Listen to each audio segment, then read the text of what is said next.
Jaffna gallery நேயர்களுக்கு வணக்கம். மற்றும் ஒரு பிரம்மாஸ்திரம் நிகழ்ச்சியோடாக உங்களை சந்திப்பதில் மகிழ்ச்சி. இன்றைய தினம் எங்களோடு கலந்து கொண்டிருக்கின்ற அரசியல்வாதி தேசிய மக்கள் சக்தியினுடைய நாடாளுமன்ற உறுப்பினர் கருணைநாதன் இளங்குமரன். வணக்கம். வணக்கம் ஜெஃப்னா. ஒரு பெரிய அனர்த்தத்தை நாடு சந்தித்த பிறகு இப்பொழுது நிவாரணப் பணிகள் முடுக்கிவிடப்பட்டிருக்கின்றது. இப்பொழுது மிக முக்கியமாக அரசாங்கம் இந்த வெள்ளத்துக்கு பின்னரான சூழ்நிலையில் என்ன விதமான பணிகளில் அதிக முக்கியத்துவம் கொடுத்து செயற்படுகிறது? உண்மையாகவே ஒரு நாட்டில் ஒரு பேரிடர் என்று ஏற்பட்டிருக்கிறது. உண்மையாகவே அந்த பேரிடர் என்பது நாங்கள் நினைக்கின்றோம் அது ஒட்டுமொத்த நாட்டு மக்களையும் நாட்டையும் பாதித்திருக்கிறது, இயல்பு நிலையை பாதித்திருக்கிறது. எடுத்துக்கொண்டால் சுனாமியை விட இது ஒரு பெரிய அனர்த்தமாகத்தான் நாங்கள் பார்க்குறோம். ஏனென்றால் சுனாமி என்பது கடற்கரையோரங்களை தாக்கி ஏனைய பிரதேசங்களை தாக்கவில்லை. இது ஒட்டுமொத்த நாட்டு மக்களின் இயல்பிலே ஒரு மாற்றி அமைத்திருக்கிறது. பலர் இறந்திருக்கிறார்கள். எங்களுக்கு தெரியும், அழிவு என்பது அவர்களது பொருளாதாரத்திலும் பாரிய பின்னடைவுகளை ஏற்படுத்தி இருக்கிறது. நாங்கள் நினைக்கின்றோம் கல்வியில், அதே நேரம் அவர்களது பொருளாதாரங்கள், அவர்களது தொழிற்சாலைகள், கடைகள், விவசாய நிலங்கள் அனைத்தையுமே பாதித்திருக்கிறது. அந்த வகையில் நமது நாட்டின் ஜனாதிபதி அவர்கள் இந்த துரிதமாக நடவடிக்கையில் எடுத்திருந்தார். உண்மையாகவே அவர் 24 மணித்தியாலும் நித்திரை இல்லாமல் வேலை செய்திருக்கிறார். அனைத்து தரப்பினருடன் அனைத்து உறுப்பினருடன் நேரடியாக சூமில் கலந்து கதைத்திருக்கிறார்கள். அதே வகையில் எங்களுடனும் தொடர்பு. அதனால் தான் அவர் அனைத்து தகவலையும் திரட்டி கொண்டிருந்தார். அந்த வகையில் நமக்கு பாராளுமன்றத்தில் இருந்தபோது தான் இந்த அனர்த்தம் ஏற்பட போகிறது. உடனடியாக பாராளுமன்றத்துக்கு வந்து அங்கேயே வந்து கதைத்து நமக்கு சொன்னார். உடனடியாக நீங்கள் உங்கள் பிரதேசத்துக்கு செல்லுங்கள். அப்போது சொல்லும்போது பல தடைகள் இருக்கலாம், அரசு திணைக்களங்களுக்கு பல தடைகள் இருக்கலாம். ஏனென்றால் ஒரு தரவுகள் சம்பந்தமான நிதியை செலவழிக்கும் ஒரு திட்டங்கள், நிதியை செலவழிக்கும் போது ஒரு குறிப்பிட்ட செயற்பாடுகள் தான் நிதியை செலவு. நீங்கள் பார்க்காதீர்கள், நீங்கள் சொல்லுங்கள் என்ன தேவையோ மக்களுக்கு 3 வீதம் முதல் உணவு கொடுப்பதற்கான திட்டங்களை நடவடிக்கை எடுங்கள். அந்த வகையில் நாங்கள் இங்கே வந்து பல திட்டங்களை உடனடியாக ஆரம்பித்தோம். முகாமை ஆரம்பித்து அதே நேரம் உணவுகள் வழங்குவதற்கு. அந்த வகையில் ஜனாதிபதி இவர்கள் வீட்டில் இருந்தால் கூட உணவுகளை வழங்குவதற்கான நடவடிக்கை எடுத்திருந்தார். உண்மையாகவே ஒரு நபருக்கு 600 ரூபா என்ற வீதம் ஒரு நாளைக்கு ஒதுக்கி நிதிகளை ஒதுக்கி துரிதமாக அந்த செயற்பாடு செய்திருந்தோம். அதன் பிறகு பல இன்னல்களை சந்தித்திருந்தோம். அது வடமாநிலத்தை பொறுத்த வரைக்கும் பல இன்னல்கள் உங்களுக்கு தெரியும். இந்த செயற்பாட்டின் போது களத்துக்கு செல்லும் போது பலர் இதில் என்னுடன் யோசிக்கிறேன், அது ஒரு அரசியலாக பார்த்தார்கள். அதை பற்றி பேசலாம். ஒரு நாட்டில் ஒரு வெள்ளம் ஏற்படுவது என்பது ஒரு இயற்கை அனர்த்தம், ஒரு சீற்றம் ஏற்படு என்பதை யார் அரசாங்கமாக இருந்தாலும் யார் அதிகாரத்தில் இருந்தாலும் தடுக்க முடியாது. அது வருவதை நாங்கள் எதிர்கொள்ளத்தான் வேண்டும். ஆனால் முன்னாயத்த நடவடிக்கைகளில் ஓரளவு எங்களை தயார்படுத்தி கொள்ளலாம். ஒரு அரசாங்கம் என்று சொல்கின்ற பொழுது ஒரு நாட்டு மக்களை ஒரு இடர் தொடர்பாக முன்னறிவித்து அவர்களினுடைய பாதுகாப்பு தொடர்பாக எச்சரிக்க வேண்டியது அவர்களுடைய தலையாய கடமையாக இருக்கிறது.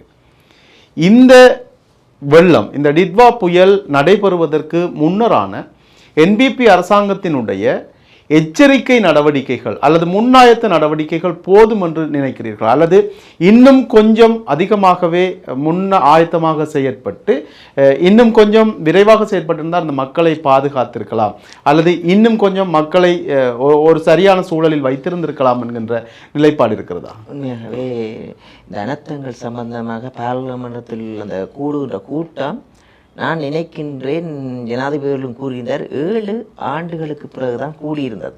நினைக்கிறேன் 6ஆம் மாதம் அளவில் கூடியிருந்தார். இதற்கு முதல் இருந்தவர்கள் இதற்கான பொறிமுறைகளை சிறந்த முறையில் வைக்கவில்லை. அந்த வகையில் நாங்கள் அந்த பொறிமுறைகளை ஏற்படுத்துவதற்கு திட்டங்கள், நிதிகள் ஒதுக்கியிருந்தோம். உங்களுக்கு தெரியும், அந்த சேட்டலைட் கொண்டு வந்திருந்தது, அதை கொண்டு வந்து உடைந்து திரும்பி மீளழிப்பி அது அந்த கொம்பனியே அமெரிக்காவில் மூடப்பட்டிருந்தது. அப்படி பல திட்டங்கள், இதுக்கான ஒதுக்கப்பட்ட நிதிகள் எல்லாம் வீண்விரியமாக்கப்பட்டிருக்கு.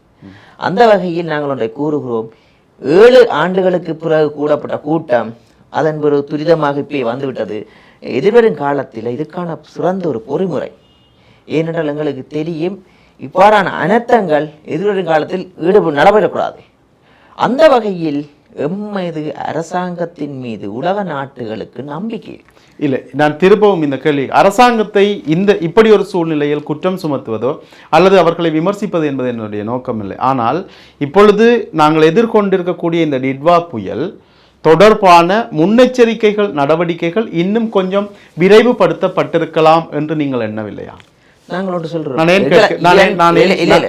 நான் ஏன் கேட்கிறேன் என்றால் 27ஆம் தேதி மாவீரர் நாள், 28ஆம் தேதி தான் இந்த அனர்த்தம் ஆரம்பிக்கின்றது.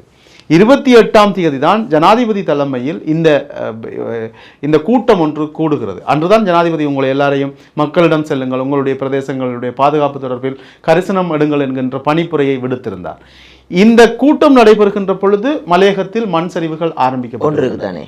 இந்த நிப்பா புயல், இந்த தாக்கங்கள் இருக்குதான், அதிர்வுகள், அதுக்கான தொழில்நுட்ப வசதிகள் எங்கள் நாட்டில் பூரணமாக இன்னும் கொண்டு போய் சேர்க்கவில்லை. இந்தியாவில் இருக்கின்ற தொழில்நுட்பங்கள் கூட இங்கே இல்லை. அவ்வாறான தொழில்நுட்பங்களை முன்னைய காலத்தில் பொருத்துகின்றோம் என்று அதை பொருத்தாமல் விட்டிருக்கிறார்கள். அந்த தொழில்நுட்பங்கள் இங்கே சரிவர இயங்குமாக இருந்தால் ஒரு திடமான ஒரு கருத்து கணிப்புகளை மேற்பட்டு இவ்வாறு மண் சரிவுகள் ஏற்பட போது, அதிர்வுகள் ஏற்பட போன்றது. ஆனால் எங்களது அரசு இயந்திரமானது உண்மையாகவே அந்த இன்னும் கூடுதலான வினைத்திறனை பெற வேண்டியது.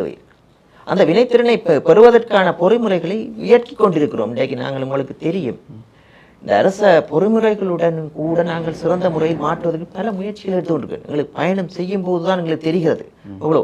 அந்த வகையில் நாங்கள் இந்த அனர்த்தங்கள் முகாமைத்துவ கூட்டம் உண்மையாகவே 7 ஆண்டுகளாக கூடாமல் விட்டதே ஒரு பெரிய பிழை. நாங்கள் கிட்டத்தட்ட 6ஆம் மாதம் அளவில் கூடியிருக்கின்றோம். இந்த அனர்த்தங்கள் தொடர்பாக முன்னாயத்தம் இந்த குழுக்கள் கூடியிருந்தால் இவ்வாறான அனர்த்தங்கள் இன்று அணர்ந்திருக்காது. முழுமையாக கட்டுப்படுத்தாட்டாலும் முன்னாயத்த நடவடிக்கையை துரிதமாக எடுத்திருக்கலாம். அந்த தொழில்நுட்ப அறிவுகளை எங்களது அரசு உத்தியோகத்தர்களும் கொடுக்க வேண்டிய தேவை இருக்குது. வெளிநாட்டுகளுக்கு சென்று அங்கே ஆராய்ந்து அவர்களும் உதவிகளையும் பெற்று காலத்தில் இதுக்கான பொறிமுறைகளை ஏற்படுத்தும் போது இந்த முன்னாயத்த நடவடிக்கையை துரிதமாக இதைவிட இன்னும் கொஞ்சம் இலக்கிரமாக எடுத்திருக்க முடியும். என்பிபி அரசாங்கத்தில் இருந்து தமிழ் மக்களை பிரதிநிதித்துவப்படுத்துகின்ற ஒருவராக உங்களுடைய பதிலை எடுத்து பார்க்கின்ற பொழுது ஒரு அரசாங்கத்தினுடைய பதிலாக பார்த்தால், யாழ்ப்பாணம் பல்கலைக்கழகத்தினுடைய புவியியல் துறையினுடைய சிரேஷ்ட பேராசிரியர் நாகமுத்து பிரதீபராஜா இந்த 28ஆம் திகதி இந்த வெள்ள அனர்த்தம் ஆரம்பிப்பதற்கு 6 நாட்களுக்கு முன்பதாக, அவர் ஒரு தனிநபர், 6 நாட்களுக்கு முன்பதாக ஒரு பெரிய எச்சரிக்கையை விடுத்திருக்கின்றார். அவருடைய தனிப்பட்ட ஒரு நபரினுடைய எச்சரிக்கை என்பதால் பொதுமக்கள் அவ்வளவாக அவருடைய எச்சரிக்கையை பொதுமக்களுடைய காதுகளுக்கும் கவனங்களுக்கும் கொண்டு சேரவில்லை. ஒரு தனிநபரால், ஒரு துறை சார்ந்த வல்லுநருடைய என்கின்ற ஒரு தனிநபரால் இப்படிப்பட்ட அக்யூரேட்டாக ஒரு எச்சரிக்கை விடுக்கப்படுகிறது என்றால் அரசாங்கம் இந்த விடயத்தில் இப்படிப்பட்ட ஒரு பதிலை வழங்குவதை எப்படி ஏற்றுக்கொள்வது? ஒன்றுக்கு தானே அவருடைய தொடர்புகள் அந்தந்த துறைகளுக்கு கூட சென்றடைந்திருக்க வேண்டும். இன்றைக்கு பல்கலைக்கழக விரிவுரையாளர்களுக்கு, எமது பல்கலைக்கழக விரிவுரையாளர்களுக்கு ஆய்வு செய்வதற்காக பணம் ஒதுக்குகின்றன. அந்த ஆய்வுகள் சிறந்த முறையில் அந்தந்த துறை சார்ந்தவர்களுக்கு சென்றடைய வேண்டும். எங்களுக்கு பொறுத்தவரைக்கும் ஆய்வை தனியே செய்துவிட்டு அவர்கள் அதை வைத்திருப்பதில்லை. ஏன் இப்படிப்பட்ட துறை சார்ந்த வல்லுநர்களை இன்னும் அரசாங்கம் உள்ளீர்க்காமல் இருக்கிற அவர்களுடைய ஆலோசனைகளை பெற்றுக்கொள்வதில் என்ன தடை இருக்கிறது? இயன்றவரை நாங்கள் அவர்களுடைய ஆலோசனைகளை கேட்கிறோம். அவர்களுக்கான ஆய்வு செய்கின்ற ஆய்வுக்கு ஒவ்வொரு பல்கலைக்கழக விரிவுரையாளர்களுக்கும் அந்த ஆய்வுக்காக கொடுப்பனவர்கள் கொடுத்து கொண்டிருக்க சதாகாலம் இருக்குது. அந்த ஆய்வு ஏன் அந்த ஆய்வுகள் தேவை என்றால், நான் இன்றைக்கு இப்போ ஒரு தனியார் யூனிவர்சிட்டிக்கு போயிருந்தேன். அவர்கள் ஆய்வு செய்கின்ற ஆய்வு தரப்படுத்துகிறார்கள் கொண்டு எங்களுக்கு சொல்லுங்க. அப்ப இந்த ஆய்வுகள் என்னுடைய கேள்வியை நேரடியாக கேட்கின்றேன். இந்த என்பிபி அரசாங்கம் ஆட்சிக்கு 1.5 வருட காலம் தாண்டி விட்டது. இந்த காலப்பகுதிக்குள் ஏன் இப்படிப்பட்ட துறை சார்ந்த வல்லுநர்களை உள்ளீர்த்து கொண்டு இப்படிப்பட்ட நடவடிக்கைகளில் ஈடுபடவில்லை? ஒவ்வொரு அனர்த்தங்களின் ஒவ்வொரு சம்பவங்களையும் ஒன்றுதானே அவர்கள் எழுத்து மூலமாக அனைத்து முகாமைத்துவத்துக்கு அறிவித்திருக்க வேண்டும். அந்த பல்கலைக்கழக விரிவுரையாளர் அந்த தகவல் இவ்வாறு நடைபெற போகிறது இல்ல ஒன்று சொல்றேனே இல்ல அந்த துறைக்கு சார்ந்து அப்ப இவ்வாறானவர்கள் எங்களுடன் தொடர்பு அரசியல் ரீதியாக எங்களுடன் தொடர்பு இருக்கலாம். யாழ்ப்பாணம் பல்கலைக்கழகத்தினுடைய துறை சார்ந்த வல்லுநராக அவர் இருக்கிறார். அவருடைய தகவலை மட்டும்தான் நான் எடுத்துக்கிறேன். அவர்களுடைய தகவல் ஒரு அவரிடம் அதிகமாக என்ன இருக்கும், அதிகமாக அவர் ஒரு தனிநபர், அவர் சார்ந்த புலமை, அவருடைய அறையில் ஒரு பிசி, ஒரு நெட்வொர்க் கனெக்ஷன் இருக்கும். இதை மட்டும் வைத்துக்கொண்டு ஒரு தனிநபரால் இவ்வளவு பெரிய பேரிடரை எதிர்வு கூற முடியும் என்றால் ஏன் அரசாங்கத்தில் இருக்கக்கூடிய திணைக்களங்களினால் இந்த டிஎம்சியினால் முடியாமல் அரசு இயந்திரங்கள் இருக்கல்லோ இப்பதான் வினைத்திறனாக இயங்க வலிக்கின்றது. அந்த தகவல்களை அவர் ஆய்வைப்படுத்தி உறுதிப்படுத்தி அனைத்து முகாமைத்துவத்துக்கு உறுதிப்படுத்தி அதை அவர்கள் நடவடிக்கை எடுக்காமல் இருந்திருந்தால் தப்பு அந்த திணைக்களங்களுக்கு. அப்ப இன்றைக்கு நீங்கள் யாரை உள்ளே வைத்திருக்கிறீர்கள்? ஒரே ஒரு துறை சார்ந்த நிபுணர் செய்திருக்க வேண்டும் என்று எதிர்பார்ப்பது என்பது, நீங்கள் இந்த தேசிய ரீதியாக இருக்கக்கூடிய டிஎம்சி யாரை வைத்திருக்கிறது, என்ன வளங்களை வைத்திருக்கிறது? ஒவ்வொரு விடயத்திலும் இப்படி இப்ப ஒரு இயற்கை பேரிடர், இப்பொழுது நாங்கள் அதை எதிர்கொண்டு விட்டோம், அழிவுகளை சந்தித்து விட்டோம், பெரிய பொருளாதார இழப்பை கண்டு விட்டோம், இதற்கு பிறகு நாங்கள் தயாராக இருப்போம் என்கின்றது. அடுத்து ஒரு தீவிரவாத தாக்குதல் வந்தால் அல்லது வேறு ஏதாவது சம்பவங்களின் போது ஒவ்வொன்றிலும் நாங்கள் அனுபவத்திற்கு பிறகு பாடம் கற்றுக்கொள்வோம் என்பது சரியான வழிமுறை இல்லை தானே? ஒன்றுதானே. இயன்ற அளவு இன்றைக்கு துரிதமாக ஏற்படுத்தப்பட்ட நிகழ்வின் இந்த பாரிய உயிர் சேதங்களை நாங்கள் கட்டுப்படுத்தி இருக்கின்றோம். ஆனால் இன்று நாங்கள் ஒரு பயணம் செய்யும் போதுதான் அந்த தொடர்புகள் வருகிறது. இன்று அவர் ஒரு கூறியிருக்கிறார் நிலநடுக்கம் வரப்போகின்றது, இலங்கைக்குள்ள மட்டும் ஒரு தகவலுக்கு வெளியிடுறார். அப்ப அந்த தகவல்களை கூட அவர்கள் நான் இப்போது அவற்றை தகவலை வாசித்து மேலிடத்துக்கு தருகிறேன். அப்ப இன்றைக்கு எங்களுக்கு தெரியும் பல்கலைக்கழகத்திற்குள் இருந்து அறிவுஜீவிகள் இருக்கிறார்கள். அந்த அறிவுஜீவிகள் செய்கின்ற ஆய்வுகள் அந்தந்த திணைக்களங்களுக்கு போய் சேர வேண்டும். இன்றைக்கு கடல் வளம் இருக்குது, இலங்கையை சூழ வடமாநிலத்திலும் சூழ கடல் வளம், அதிலிருந்து எவ்வாறான ஆய்வுகளை செய்து அந்த ஆய்வுகளை இந்த அரசு திணைக்களங்களும் நாங்கள் இன்றைக்கு பல்கலைக்கழகத்துக்கு உள்ளே சொல்லும் போது பலர் கூறுகிறார்கள் அந்த ஆய்வை செய்துவிட்டு அவர்கள் புத்தகமாக வெளிவிடுவது குறைவு, அவர்கள் அந்த பாயிண்ட்ஸுக்காக ஆய்வுகளை செய்கிறார்கள் என்று பல்கலைக்கழகத்திலிருந்தே கூறுகிறார்கள். அப்ப இந்த கட்டமைப்பை மாற்றியமைக்க வேண்டும். முகப்புத்தகத்தில் போடுவதால் மட்டும் இந்த மாற்றம் ஏற்படாது. அந்த தொடர்பு நாங்கள் சொல்றோம், அரசியல்வாதிகள் இன்றைக்கு கைந்துரமா சும்மா சொல்ற அரசியல்வாதிகள் இவ்வாறு மக்களோட போய் கலந்து கொண்டு செய்ய தேவையில்லை. இந்த அரசு திணைக்களங்கள் சிறப்பாக இயங்குமாக இருந்தால் அரசியல்வாதிகளின் வேலை என்பது பார்லமெண்ட் சென்று நிதி ஒதுக்குவது, அந்த செயற்பாடுகள் நடைமுறைப்படுத்துவது அரசு திணைக்களங்கள் செய்யும். ஆனா அந்த அரசு திணைக்களங்கள் 76 ஆண்டுகளாக வினைத்திறனாக இல்லாமல் இருந்ததன் பயன்தான் என்று. அப்ப இன்றைக்கு பல புத்திஜீவிகள் வெளிநாடு சென்று விட்டார்கள். உண்மையை சொல்கிறேன், பல மருத்துவர்கள் இப்படி ஆய்வு செய்தவர்கள் இன்றைக்கு நேற்று நாள் சொல்ற சிங்கப்பூர்ல இந்த ஒரு இதுக்கு மருத்துவர், அவர் தான் பெரிய ஒரு தலைவர், ஜாழ்ப்பாணத்தில் சென்றவர். அப்படியானவர் பல 2 புலம்பெயர் சென்றவர். அவர்களுடைய அறிவியலை பெற்றுக்கொண்டு எதிர்வரும் காலத்தில் கட்டமைப்பு இன்றைக்கு தான் நாடு துரிதமாக மீண்டெழுகின்றது. முன்னைய காலத்தில் நான் நினைக்கிறேன் இவ்வாறு ஆட்சி ஊழல் மித்து இருந்திருந்தாண்டா இந்த அனர்த்தம் என்பது பெரிய இடராதான் இருக்கும். இன்றைக்கு அந்த நம்பிக்கையை நிமித்தமும் மீட்டெடுப்பதற்கு நாங்கள் நினைக்கிறோம் இந்த அனர்த்தத்தை விட துரிதமாக 3 மடங்கு 6 மாசத்துக்குள்ள 3 மடங்கு மேலே இந்த நாட்டை கொண்டு வந்து வைக்கணும் என்று அதுக்கான வேலைகள் 24 மட்டுமே நடைபெற்றுக் கொண்டிருக்கிறது. எல்லா சம்பவங்களின் போதும் என்பிபி அரசாங்கம் திணைக்களங்களை குற்றம் சாட்டுகிறது அல்லது கை காட்டுகிறது. திணைக்களங்கள் ஊழல் மயப்படுத்தப்பட்டிருக்கின்றன, திணைக்களங்கள் வினைத்திறன் இல்லாமல் இருந்திருக்கின்றன 76 ஆண்டுகளாக 70 ஆண்டுகளாக 7 ஆண்டுகளாக என்று எல்லா சம்பவங்களின் போதும் என்பிபி அரசாங்கம் இல்லை இப்படி ஒரு காரணத்தை சொல்கிறீர்கள். நான் கேட்கிறேன், இப்போ நான் சுருக்கமா உங்களுக்கு சொல்றேன் சரியா. நான் இந்த பார்லிமெண்ட்டுக்கு வந்திருக்கிறேன். நான் கெட்டவனா இருந்திருந்தா இன்றைக்கு யாழ்ப்பாணத்துல கூட மோசடி நடந்து கொண்டு இருக்குது. கெட்டவனா இருந்திருந்தா பக்கங்களோட வந்து சேருவாங்க. நல்லவன் இன்றைக்கு சூழ்ச்சி கணக்கு இருக்குது. இதுக்குள்ள இந்த சூழ்ச்சியில முறியடிச்சுக்கிட்டு தான் போகணும். நான் பயணம் செய்தாலும் கெட்டவன்டா பக்கம் வந்து சேர்த்துவாங்க. நல்லவங்க எனக்கே சூழ்ச்சி வைக்கிறாங்க இந்த பார்லிமெண்ட். அப்ப சில விஷயங்களை நுணுக்கமாக கையாளுறாங்க. அப்ப நாங்கள் நினைக்கிறோம் இந்த வடமாகாணத்தை கட்டியல் போகணும் என்று.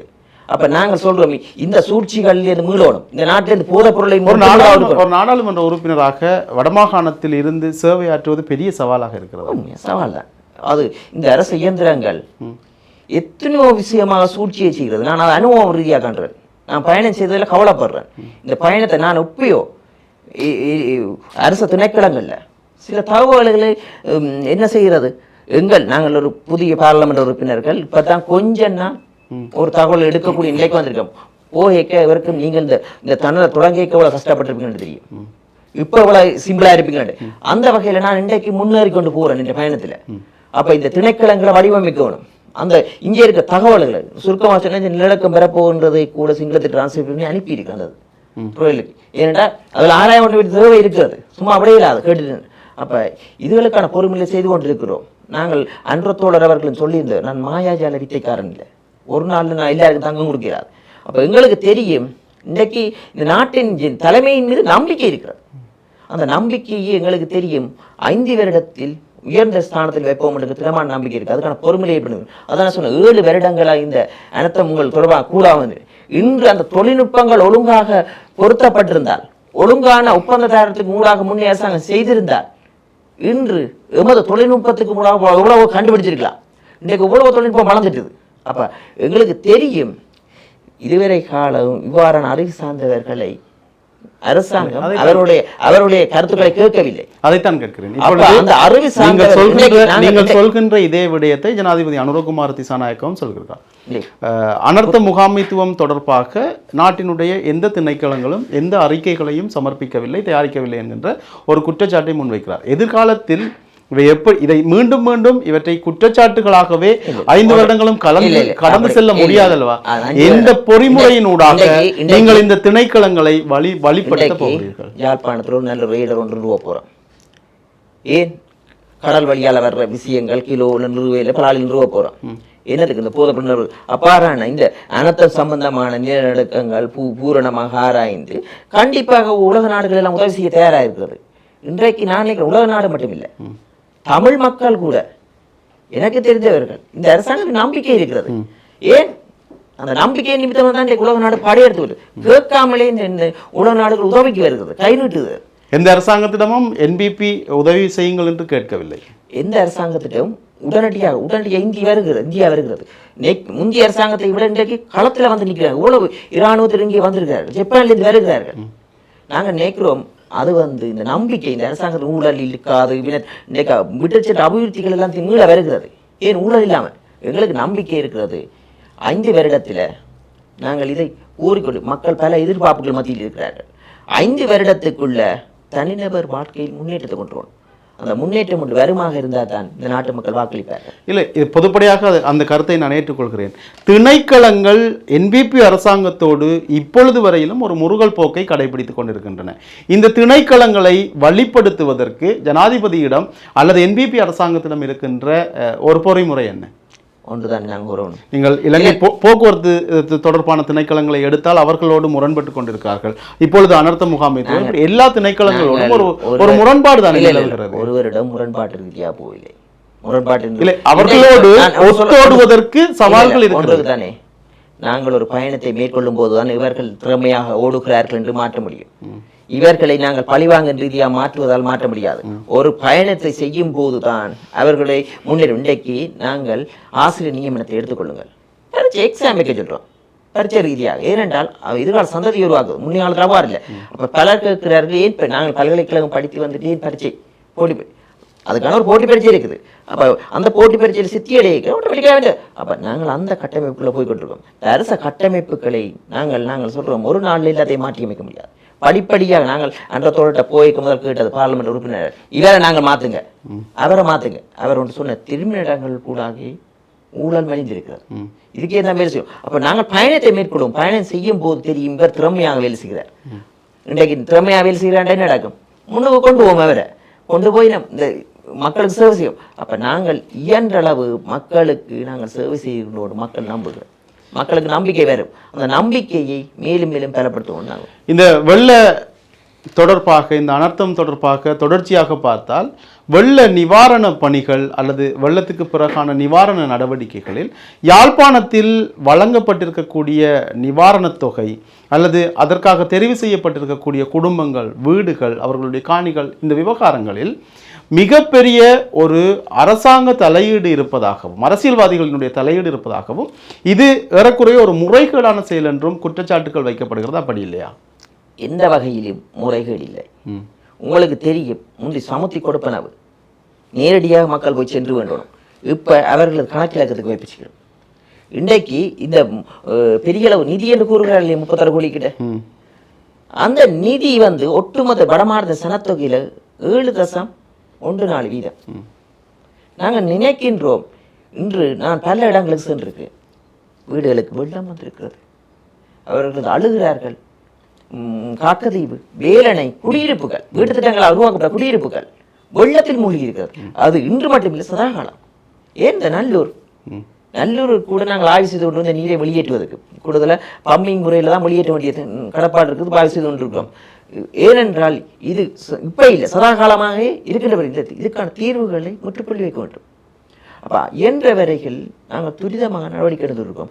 அதுக்காக நாங்கள் சொல்கிறோம், ஒரு நாளில் இந்த உலக எங்களோட நாட்டை கட்டிய இல்லை, இந்த வெள்ள நிவாரணம் என்று வருகின்ற பொழுது இந்த 36 கோடி என்பது நீங்கள் இங்கே இருக்கக்கூடிய கட்டமைப்பை சரி செய்வதற்கான தொகை அல்ல.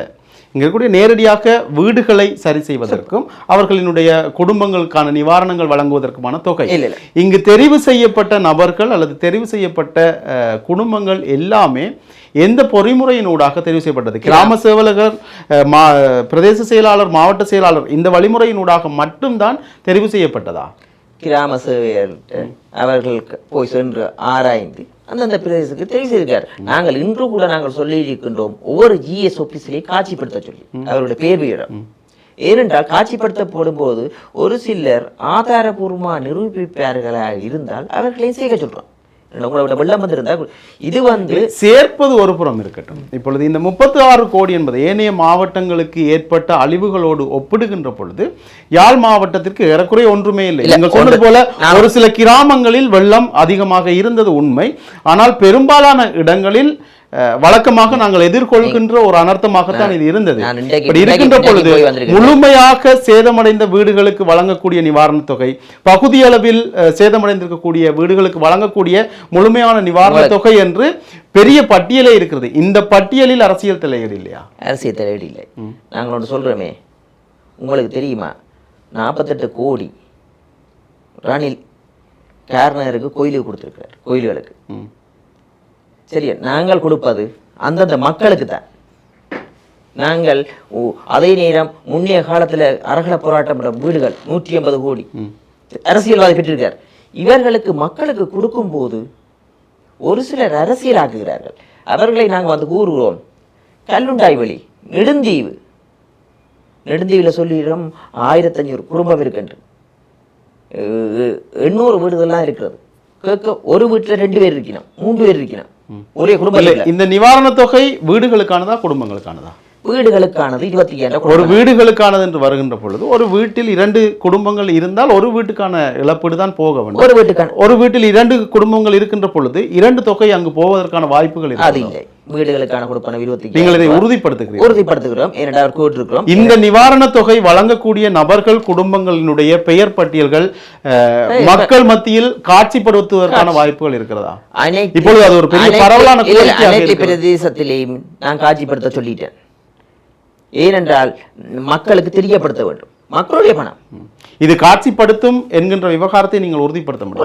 காட்சிப்படுத்த சாவச்சேரியிலையும் கோல் பண்ணி சொல்லிட்டு நீங்க காட்சிப்படுத்துங்க செயலகத்தில். அதே நேரம் அந்தந்த ஜிஎஸ் பிரிவிலேயுமே காட்சிப்படுத்துங்க பேர. அப்ப தெரியும், ஒரு கிராம சேவகர் பிள்ளையான வீதியில் கொடுத்திருந்தாலும் தெரிய வரும். முன்னைய காலத்துல மாதிரி நாங்கள் அவர்களை கூப்பிட்டு காசை கையில கொடுக்க போறதில்லை. அவர்களது கணக்கு இலக்கங்களுக்கு தான் வைப்பு செய்யப்பட போகிறது. எங்களுக்கு நம்பிக்கை இருக்கிறது. இது வந்து உதவி என்பது மன ரீதியான சேகுலில் கொடுத்துருக்காங்க. இந்த புயல் ஏற்பட போவதுனா மன ரீதியாக ஒரு பாதிப்பும் ஏற்படும். அந்த வகையில் மீள்வதற்கு தென்பகுதியில் கொடுக்கு சமையல் உபகரணம் என்று போட்டுட்டா இந்த கொள்முதலுக்கு 50,000 கொடுக்குறோம். அப்போ என்னத்துக்காண்டி இதெல்லாம்? அதே நேரம் கல்வியில் அவர் புத்தகங்கள் அழிவடைந்திருக்கும், அதுக்கு 25,000 கொடுக்குறோம். என்னத்துக்கு? நாங்கள் இது வந்து நாங்கள் நினைக்கிறோம் இந்த சமுதாயத்தை முன்னேற்றுவதற்கு. ஒரு வெளிநாட்டு நபர் என்னிடம் வந்து கூறியிருந்தார், அவர் அப்படி கல்வியில் போட்டோ எடுத்து வச்சுக்கணும், கல்வி தான் ஒரே மூச்சு சொல்லிட்டு வெளிநாட்டில் கல்வி குதிஞ்ச உதவி செய்து கொண்டிருக்கார். அவர் கேட்கிறார், நான் உதவி செய்கிறேன் மீட்க முடியலாமல் இருக்குது. அவர் ஒரு இடத்துல ஒரு டீச்சர் கோப்பாயிலும் பள்ளிகள் படிப்பிட்டாராம். அந்த டீச்சரை கேட்க அவர் சொன்னாவாம், இந்த பிள்ளைகளை படிப்பிச்சோன்னு செய்யலாது, சரிப்பட்டு வராண்டு.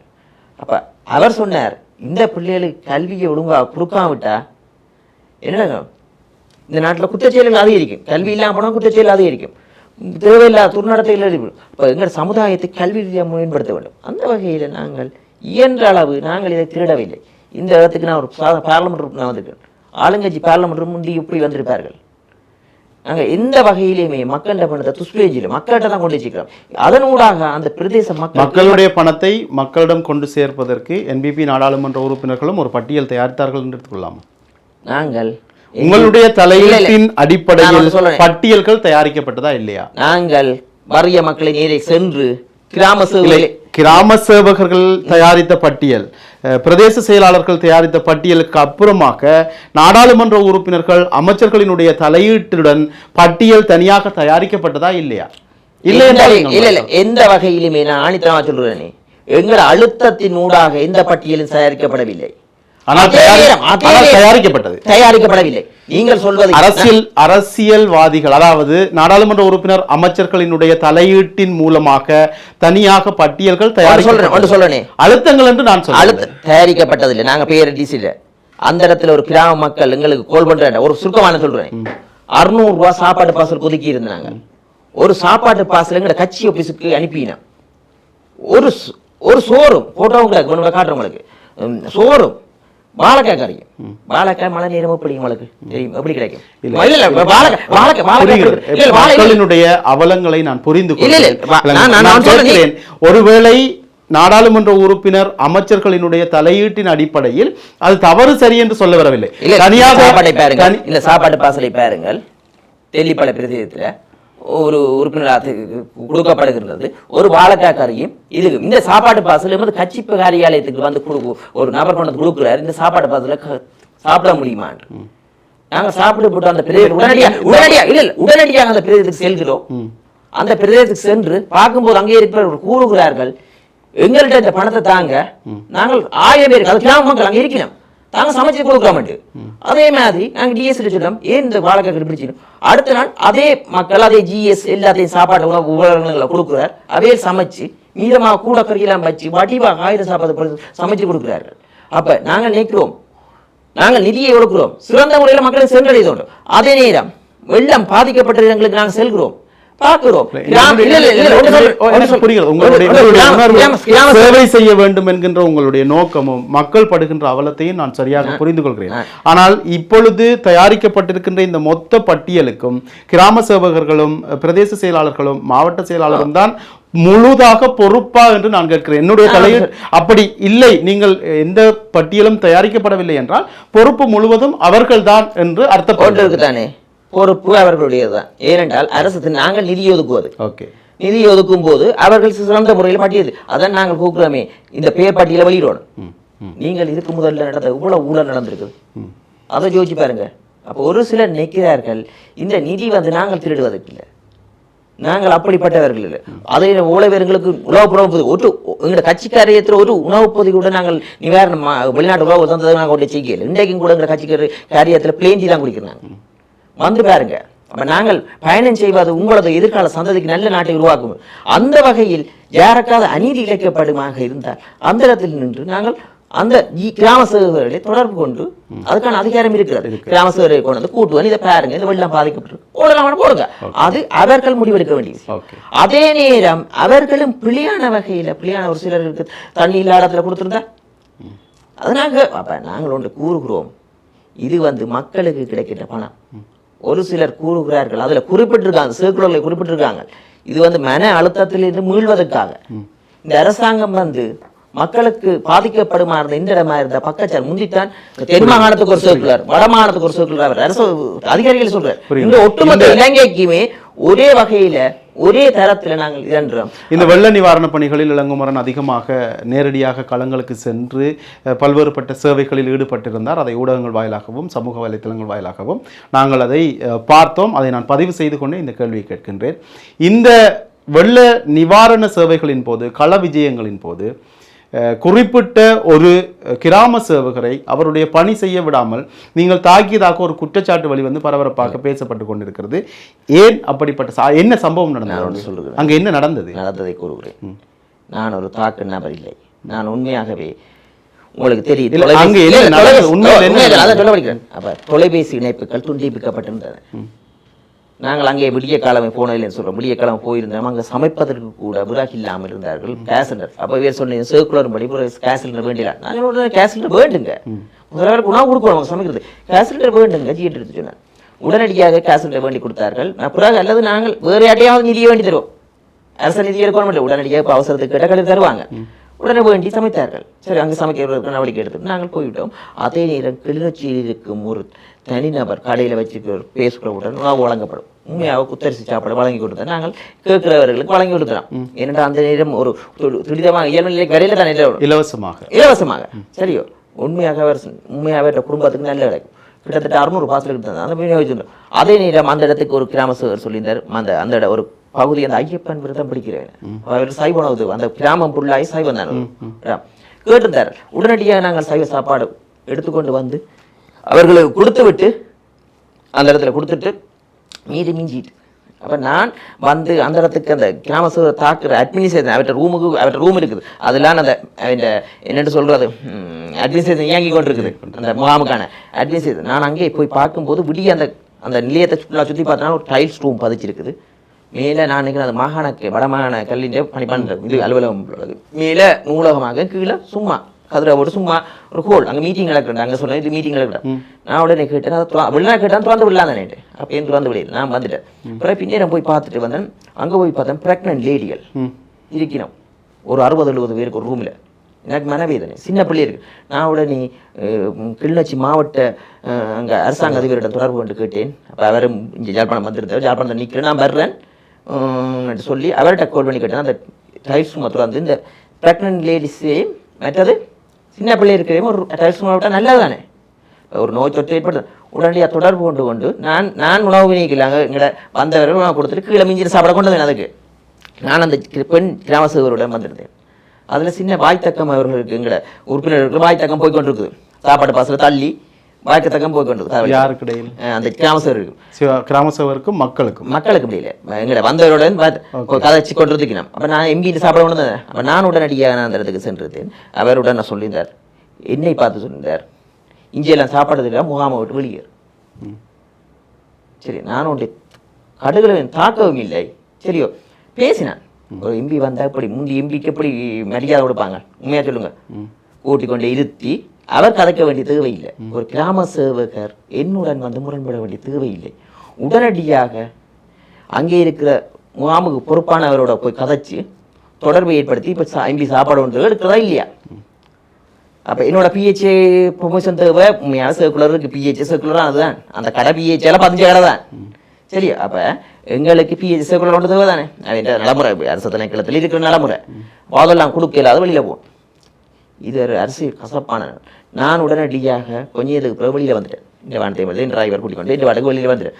பிறகு எங்களை கிளிநொச்சி அமைப்பாளர் கூட்டிக் கொண்டு அவற்ற வாகனத்தில் டிசி கோஆர்டினேட்டரும் நானும் அங்கே மெத்த இதுகள் கொடுக்க பெட்ஷீட்டுகள் கொடுக்கும் அங்கே வரும்போது அங்கேயும் திரும்பவும் அவரோட முரண்பட்டார் ஏனெண்டா அந்த ஜிஎஸ் வந்து அவன்கிட்ட சொல்கிறேன் அவர்கிட்ட கிராமசருக்கு நல்ல மாதிரி கிராமசரோட பிள்ளைக்கே மக்கள் நல்ல மாதிரி தான் இருப்போம் அவர்களை தான் வச்சு சமைக்கிறார் சரி அவர்கிட்ட எழுவிற நீ வந்து குசினிக்கு எது சமைச்சிப்பாருடா கொழுவுப்படினான் இப்போ நாங்கள் வந்து அப்படி கொழுவுப்பட வரையில் நான் அப்புறம் உடனடியாக நாங்கள் சொன்னோம் இது பிரச்சனை வரும் ஒரு ஆள் வந்து சொன்னார் நீங்கள் முரண்பட வேண்டாம் இதில் விட்ட மக்களை தெரியும் தானே நீங்கள் போங்க நாங்கள் அட்மிஷன் பார்க்கணும் நான் சரி என் வழியேறி பக்கத்தில் இருக்கும் எங்களது பிரேச ஒரு இன்னும் ஒரு முகாம் இருந்தது அங்கே கொண்டு அந்த மிஞ்ச சாப்பாடை கொடுத்துட்டு வந்து விட்டீர்கள் நாங்கள் வெளியில் வரும்போது காரில் பழையில பரந்தல சூப்பர் மார்க்கெட் வச்சிருக்கார் சரி அவர்கிட்ட கார் பைக் கொட்டனவரோட வந்து எங்களது ஒரு கண்ணாடியை அடித்துடைத்து அந்த கண்ணாடியை உடைச்சு போட்டார் நான் உடனே அவையில பிளான் என்னன்னா அந்த பிளான் பிறகு தான் தெரிய வந்தது எனக்கு அரசியல் வாகனம் தாக்கப்பட்டது எங்களது டிசிசி கோஆர்டினேட்டர்ல நாங்கள் உடனடியாக வாகனத்தை துரிதமாக எடுக்க சொல்லிட்டேன் 15 கூடி நின்றவன் ஒரு 5-7 பேர்கிட்ட எங்களுடைய ஒரு நபருக்கு கடவை திறந்து போட்டு குத்தி போட்டார் ஆளுக்கு நான் பக்கம் லோக்க பண்ணுங்களான்னு டிரைவரை சொன்னா இழுத்துக்கொண்டு எந்த வாகனம் டிசி கோஆர்டினேட்டர் அரச வாகனம் இழுத்துக்கொண்டு போங்களான் நான் கண்டு முன்னுக்கு அவங்க விளாத்திட்டாங்க அவையில பிளான் இருந்த பிறகு எனக்கு தகவல் கிடைச்சிது உங்களுக்கு அந்த உள்ள தகவல் இந்த வாகனத்தை அடித்துடைத்து அந்த மக்களை கூட்டிக் கொண்டு வந்து மக்களால் அடித்து விரட்டப்பட்டார் இளங்குமரன் அடித்து தாக்கப்பட்டார் என்ற ஒரு பொறுமுறை ஏற்படுத்துது நான் என்ன கதை அடிக்க வந்த சூப்பர் மார்க்கெட் ஓனர் இருக்கல கூலி தொழிலாளி இன்றைக்கு சூப்பர் மார்க்கெட் பல சொத்துக்கு அதிபதியாக இருக்கிறேன் நாங்கள் கூலி தொழிலாளி 300 ரூபாய் பார்த்துறோம் சரியா இது ஒரு பெனாமியின் சொத்தாகத்தான் நாங்கள் நீக்கிறோம் இவ்வாறான கட்ட பஞ்சாயத்து கிளிநொச்சியில் நடைபெறுகிறது நான் ஒரு கிராமத்துக்கு உணவுப் பொருட்கள் விநியோகிக்க போயிருந்தேன் அப்போ அந்த கிராம மக்கள் சொல்கிறார் அரசாங்க கட்சியை பற்றி விமர்சிக்கலாம் இங்கே இருக்கிற நபர்களை பற்றி விமர்சிக்கலாம் அது போதைப் பொருட்காரரை பற்றி விமர்சிக்கலாம் உண்மை அதுதான் இன்று அரசாங்கம் என்பது இலக்கியம் என கொண்டு இப்பொழுது போலீஸ் விசாரணைகள் அல்லது அது அந்த நாங்கள் கொண்டே உடனடியாக போலீஸிலேயும் சம்பந்த போக்கு தானங்கள் நாங்கள் உடனடியாக போலீஸுக்கு சென்றிருக்கோம். போலீஸுக்கு கேஸை போட்டோம். அப்போது கூட என்ன ஒரு என்னையும் அதில் நினைச்சிருக்கணும். எங்களோட அந்த 2 நபர்கிட்ட வாக்குமூலம் பற்றி என்ன பேரே இல்லை. உண்மையாகவே போலீஸ் ஓய்ஸ் இந்த வாக்குமூலம் பதிஞ்சிருக்கணும். இதுக்கு சூழ்ச்சிகள் இருக்குது. எனக்கு போலீஸுக்குள்ள எனக்கு தெரியும். போலீஸுக்கு அங்கே இருக்கிறவரோட எங்களுக்கு அதிகாரம் இல்லை. சரி, என்ன எடுக்க இல்லை. ஒரு கையறு நிலையில் இருக்கிறீர்களா? ஆளும் அரசாங்கத்தினுடைய நாடாளுமன்ற உறுப்பினர்கள் ஆளும் அரசாங்கத்தினுடைய இல்லை நான் சொல்கிறேன், ஆளும் அரசாங்கத்தினுடைய நாடாளுமன்ற உறுப்பினர்கள் எங்களுக்கு மக்களினுடைய ஆதரவு கிடைக்கவில்லை, எங்களுக்கு திணைக்களங்களினுடைய ஆதரவு கிடைக்கவில்லை, எங்களுக்கு போலீசினுடைய ஆதரவு கிடைக்கவில்லை, அவர்கள் எங்களை தொடர்ச்சியாக குற்றச்சாட்டுக்களை அடுக்குவதற்கு என்பிபி நாடாளுமன்ற உறுப்பினர்கள் அரசு பிரதிநிதிகள் ஒரு கையறு நிலையில் இருக்கிறீர்களா? நாங்கள் சொல்றேன், நாங்கள் மக்கள் ஆதரவு இல்லை. மக்கள் நல்ல மக்கள், ஒரு சில கெட்ட மக்கள் முன்னுக்கு வருவாங்க. நல்ல மக்கள் வரைக்க சொன்னால் மன்னிச்சு கொள்ளுங்க ஐயா, அதுல ஒரு சொன்னது சரி 2 பேர் மன்னிச்சு கொள்ளுங்க, இது இவர்களுக்கு எதிராக நாங்கள் கதைக்க இயலாது. உண்மையா நீங்கள் போதைப் பொருளுக்கு எதிராக முன்கொடுக்கிற நடக்க பார்த்து எங்களுக்கு தெரியும். இந்த பொறுமுறையில் கொண்டு வர்றோம் இப்பதான் படிப்படியா நாங்கள் நிவர்த்தி செய்து கண்டிப்பா நிவர்த்தி செய்வோம். இப்பொழுது அடுத்ததாக மிக முக்கியமாக பேசப்படுகிற இன்னொரு விடயம், யாழ்ப்பாணம் பழைய பூங்காவிலே அமைக்கப்படவிருந்த அண்மையில் அடிக்கல் நாட்டப்பட்ட உள்ளக விளையாட்டு அரங்கம் தொடர்பாக திரைப்பட நகைச்சுவை பாணியில் கேட்பதாக இருந்தால் பெட்ரோல் மேக்ஸ் லைட்டே தான் வேணும், அங்கே தான் நீங்கள் கட்ட வேண்டும் என்று திடகாத்திரமாக இந்த முடிவை எடுப்பதற்கு என்ன காரணம்? ஒன்றுக்கு தானே, நாங்கள் அவ்வாறு எடுக்கவில்லை. அதில் முதலே கொடுத்திருந்தது வாலிபாலுக்கு நெட்பாலுக்கு, அந்த இடத்துல தான் ஒதுக்கி தந்திருக்கிறார்கள். உண்மையாகவே அது முதல் இருந்த நெட்பால் இருந்த விளையாட்டுதான். நாங்கள் ஒன்றை சொல்கிறோம், அந்த இடம் உண்மையாக சூட்டபிளான இடம். அதுக்கு பக்கத்தில் பாஸ்கெட் பால் கோர்ட் இருக்குது. உண்மையாகவே இதே எதிர்த்தவர்கள் சரி இன்றைக்கு வழக்கு தொடர்கிறதுக்கு ஒரு சட்டத்தில் போயிருக்கிறானே, வழக்கு நடத்துவதற்கு தான், அதான் நடத்துவதற்கு அதான் மக்களுக்கு அது தெரியும். அரசியல் என்பது சூதாட்டம். நான் இப்பதான் கற்றுக்கொண்டு வர்றேன் அந்த சூதாட்டத்தை. சரி, நல்ல சூதாட்டம், அது மக்களுக்கு நீண்டு நிலைக்காது. அவர்களை கொள்கிறேன், கொழும்பில் சொகுசாக இருங்கள், அவர்களது பிள்ளைகள் யாரை திருமணம் செய்திருக்கார் என்று பாருங்கள். இல்லை, இந்த வழக்கில் நான் கேட்கின்றேன், பழைய பூங்காவில் தான் இந்த உள்ளக விளையாட்டு அரங்கு அமைக்கப்பட வேண்டும் என்கின்ற முடிவு சூழல் நேய ஆதரவாளர்களால் இவ்வளவு எதிர்ப்புக்கு மத்தியிலும் நடைமுறைப்படுத்த தீர வேண்டும். விளையாட்டு திரைக்கிற மக்கள் வந்து ஆர்ப்பாட்டம் செய்கிறார். இன்றைக்கு நான் சொல்றேன், அதே ஆர்ப்பாட்டத்தை ஒழுங்குபடுத்தியது நாங்கள் ஆர்ப்பாட்டத்தை ஒழுங்குபடுத்தியது உங்களுடைய மாணவர் ஒன்று சொல்லணே, பேசுக்குள்ள ஒன்றும் இல்ல, அந்த இளைஞர்கள் தான் ஆர்ப்பாட்டத்தை ஒழுங்குபடுத்தியது உங்களுடைய உள்ளூராட்சி சபை உறுப்பினர் அழைப்பு விடுத்தது என்னிடம் இருக்கிறது ஸ்கிரீன்ஷாட்ஸ். இல்ல அது முகப்புத்தகத்துல போட்டிருக்கலாம். ஒன்றுக்கு தானே, அதுல முற்று முழுதா வந்தவர்கள் எல்லாம் சிறு பிள்ளை விளையாடுறவர்கள் அந்த வந்து ஒன்றுதான். நீங்கள் ஒன்று சொல்றது, நீங்கள் அரசியல் நோக்கத்துக்காக இந்த மீடியாவை பயன்படுத்தாதீர்கள். நான் ஒன்று சொல்கிறேன், என்னுடைய கேள்வி அங்குதான் அமைக்கப்பட வேண்டும் என்று இவ்வளவு பிடிவாதமாக இருக்கு என்ன காரணம்? ஒன்றுக்கு தானே, அது சிறந்த இடம். ஒன்று சொல்றேன், நாங்கள் இதை ஆரம்பிக்கவில்லை. அங்கே இருந்தது நெட்பால் வலைப்பந்தத்து 2011ஆம் ஆண்டு கொடுக்கப்பட்டிருக்கிறது. அதில் எந்த 100 அடிக்கும் 90 அடி, 100 அடி அகலம் 90 அடி. சரியா சொல்றாங்க, ஒரு மரம் தறிபட போறது இல்லை.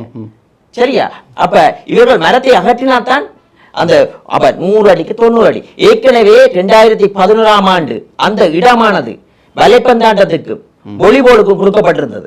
அந்த இடத்தில் தற்காலிகமாக விளையாடி கொடுக்கப்பட்டிருக்கிறது 2011ஆம் ஆண்டு. அப்ப அதுல வந்து அவர்கள் நெட்பால் கேஸ் போட்டவங்க வந்து விளையாடி இருக்கா. சரியோ, கேஸ் போட்டவன் அங்க வந்து விளையாடி இருக்கா. அப்ப எங்களுக்கு ஒரு சிலரை பயன்படுத்தி நல்ல அரசு நாங்கள் நான் சொல்றேன், நான் யதார்த்தமா உண்மையை நான் நடைமுறையாக கேட்கின்றேன். ஏற்கனவே செம்மணியில், மண்டை தீவில் மற்றும் இன்னும் ஒரு இடத்தில் என்று 3 இடங்கள் பரிந்துரைக்கப்பட்டு பிரேரிக்கப்பட்டிருக்கின்றது.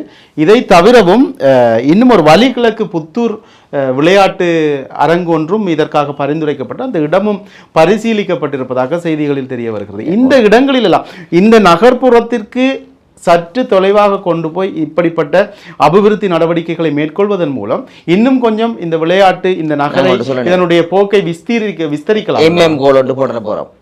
சரியோ, அதை விட ஒரு ஷாப்பிங் காம்ப்ளெக்ஸ் கொண்டு வரணும். சரியோ கோல்ன்றதுன்ற மியூசிக் எல்லாமே கிட்டத்தட்ட நாங்கள் சாவச்சேரி கொண்டுறதுக்கு தீர்மானித்து விட்டோம். இது இஞ்சத்து இளைஞர்கள் அதிகமாக இருக்கிறவர்கள் இதுல ஒரு சிறந்த பயணம் உள்ள விளையாட்டுங்கிற கொழும்பை பாருங்க. அதே மாதிரி இப்பதான் முதல் கட்டம் எங்களுக்கு தெரியும். இதை விட அனைத்து பிரதேசங்களும் விரிவுபடுத்தணும். பாடசாலைகளுக்கு விளையாட்டு திடல்கள் உள்ளே இன்டர்சூரிய பாடசாலையில் இருக்கணும். அப்ப அப்படியான நிலைக்கு நாங்கள் சிந்திக்கின்றோம். அப்ப நாங்கள் இது முதற்கட்டமாக இந்த இடத்தில் தீர்மானிக்கிறோம். அதுக்கு பிறகு அதுக்கான நடைமுறை இருக்கும். அந்த சுற்றுச்சூழல் ஆய்வு செய்வார்கள். ஆய்வு செய்து அவர்கள் உறுதிப்படுத்துவார்கள். ஏனென்றால் நாங்கள் மரத்தை வெட்டுவதற்கு அங்கே சொல்லவில்லை. அதே மரம் வெட்டுவது எதிர்ப்பாளர்களால் முன்வைக்கப்படுகின்ற காரணம் மரம் வெட்டப்படுவது என்பதற்கு அப்பால் இது ஒரு பாரம்பரியமாக நீண்ட காலமாக மக்களுடைய வாழ்வியலோடு கலந்திருக்கக்கூடிய ஒரு இடமாக இருக்கிறது. இங்க இருக்கக்கூடிய பறவைகளையும் இங்கு இருக்கக்கூடிய மரங்களையும் இதிலிருந்து வரக்கூடிய காற்றையும் பாதுகாக்க வேண்டும் என்று குரல் எழுப்புகிறார். அதை அவர்கள் ஏற்றுக்கொள்ளலாம். இல்ல ஒன்றுக்கு தானே அன்று இந்த பில்டிங்குகள் கட்டும் போது யார் இருந்தது? அதுக்குள் இன்றைக்கு சட்டத்தனியாக வாதாடுகிறார்கள். திறப்புடாக்கு போய் ரிபன் வெட்ட போய் நிற்கிறார். அப்பே கேள்வி கேட்காதவர்கள், அதுக்குள் விடுதிகளை அமைக்கும் போது கேள்வி கேட்காதவர்கள் இன்று ஒரு சில அரசியல் நோக்கங்களுக்காக, அற்ப அரசியல் நோக்கங்களுக்காக இவர்களுடைய காலத்தில்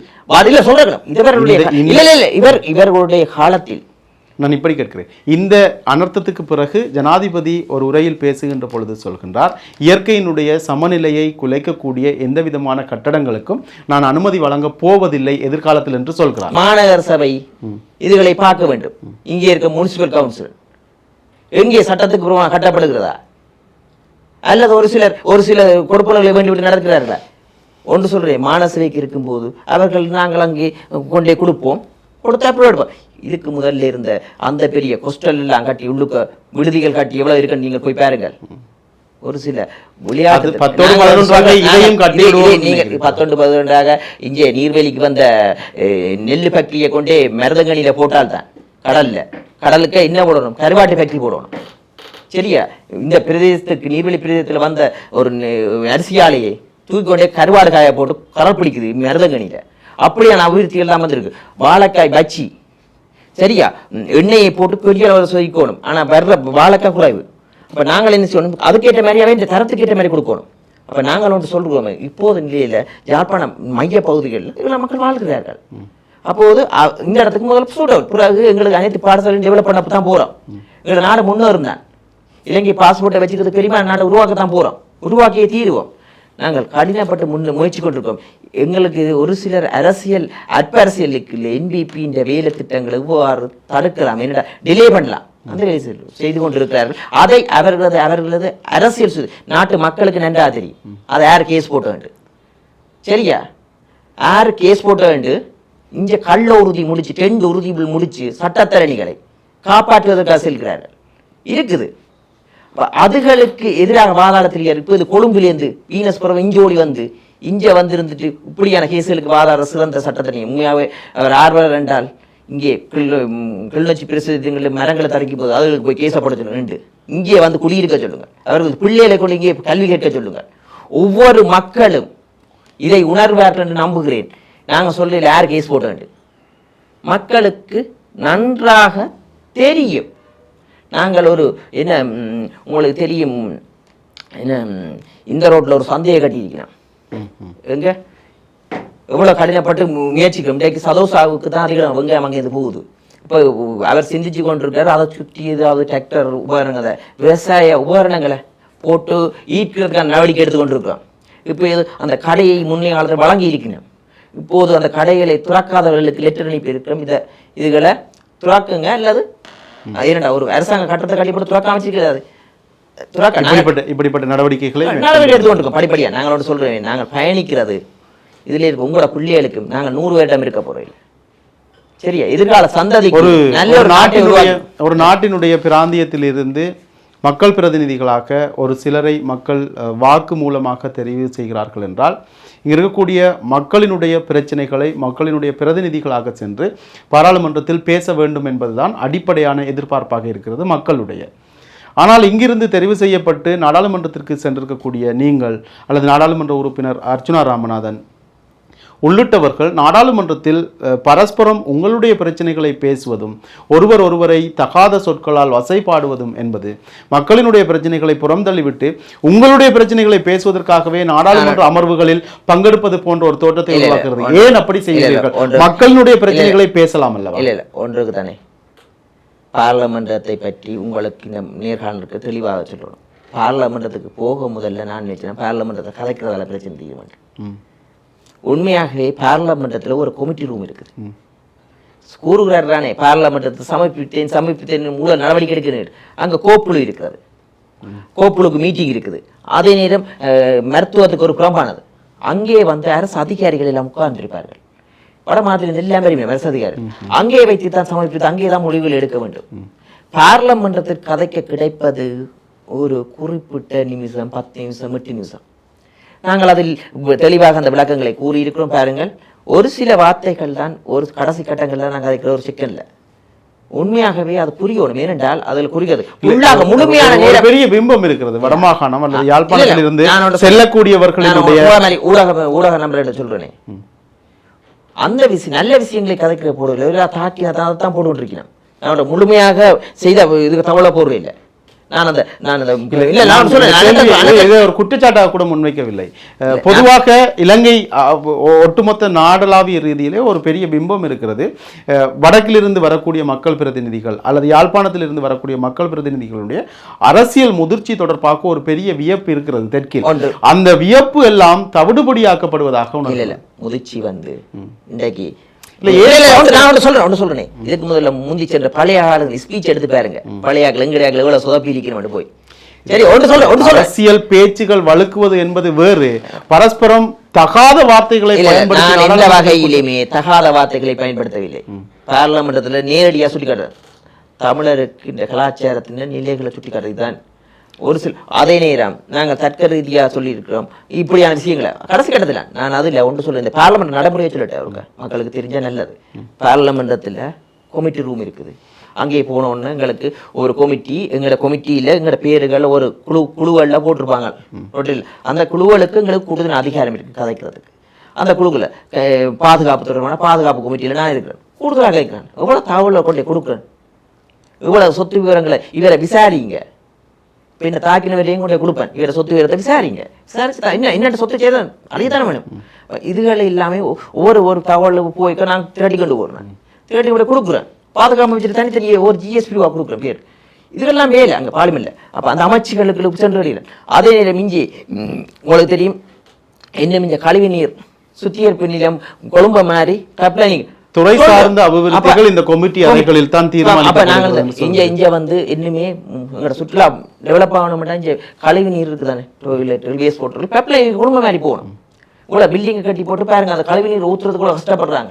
இல்லை, அதான் துறை சார்ந்த அபிவிருத்தி பணிகள் அல்லது அதுக்கான நெறிப்படுத்தல் பார்லிமெண்ட்ல கதைக்கிறது ஒரு சின்ன விஷயம். ஆனா ஒரு சிலர் இதில் நான் என்ன ஒரு சிலரை பற்றி கதைக்கவே இல்லைன்னு முடிவு எடுத்தேன். என்ன சிலர் சொல்லிட்டீங்கன்னா ஏன்னா நீங்கள் இப்போ என்ன சொல்ல போகிற நீங்கள் ஒரு அட்வைஸ் சொல்லுவீங்க, நல்லதாக இருந்தால் நான் எடுக்குவோம். நான் அட்வைஸையும் வெறுக்கிறதே இல்லை சொல்லுவேன். நீங்கள் உங்களோட வேலையை பார்த்து கொண்டு இனிமேலும் ஒரு சிலரை பற்றி கதைக்கிறதில்லை. ஆனால் ஊடகங்கள்கிட்டையும் சொல்கிறேன், அந்த அவர் இந்த நியூஸுகளை போடாமல் பேசாம விடுங்க. கண்டுக்காமல் விட்டாலே ஆட்டோமேட்டிக்காக இது என்ன நடக்குதுன்றா சில உண்மையாகவே என்ன நடக்குது இவரை போட்டால் உழைக்குதான் சில என்னோட உண்மையாகவே எங்களை பற்றி எவ்வளோ மீன்ஸ் கிரியேட் பண்ணுறாங்க பார்க்குறீங்களா. நானே பார்த்து சிரிக்கிறேன். இப்படியான திறமைகள் மீன்ஸ் கிரியேட் பண்ணக்கூடியவர்கள் இவ்வளோ டைம் ஸ்பெண்ட் பண்ணி அதை மினாக்கட்டு இந்த அனர்த்தத்திலேயும் கூட அந்த எங்களோட ஒரு நடவடிக்கையை மீன்ஸ் கிரியேட் பண்ணி நானே பார்த்து உண்மையாக பார்த்து என்ன நண்பருக்கே சிரிக்க சிரிக்க உண்மையாக எங்களோட ஆயுள் அதிகரிக்கும். பார்த்தே சிரிக்க ஒரு ஸ்பீச்சை பார்த்து எனக்கு உண்மையாக என்ன மாதிரி நான் புரோஜி வச்சு இப்படி அணுவணுமாக இருந்து எங்களோட திறமைகள் இளைஞர்கிட்ட இருக்குதாண்டு. நாங்கள் இந்த அப்படிப்பட்ட திறமைகளை வைத்திருக்கக்கூடிய இளைஞர்களுக்கும் சேர்த்து ஒரு நல்ல எதிர்காலத்தை நீங்கள் அமைப்பீர்கள் என்று நாங்கள் நம்புகின்றோம். உங்களுடைய வேலைப்பளுக்களுக்கு மத்தியில் எங்களோடு இணைந்து கொண்டு எங்களுடைய பல கேள்விகளுக்கு பொறுமையாக பதிலளித்திருக்கிறீர்கள். நன்றி இளங்கோ. மீண்டும் மற்றொரு நிகழ்ச்சியூடாக சந்திக்கலாம். வணக்கம்.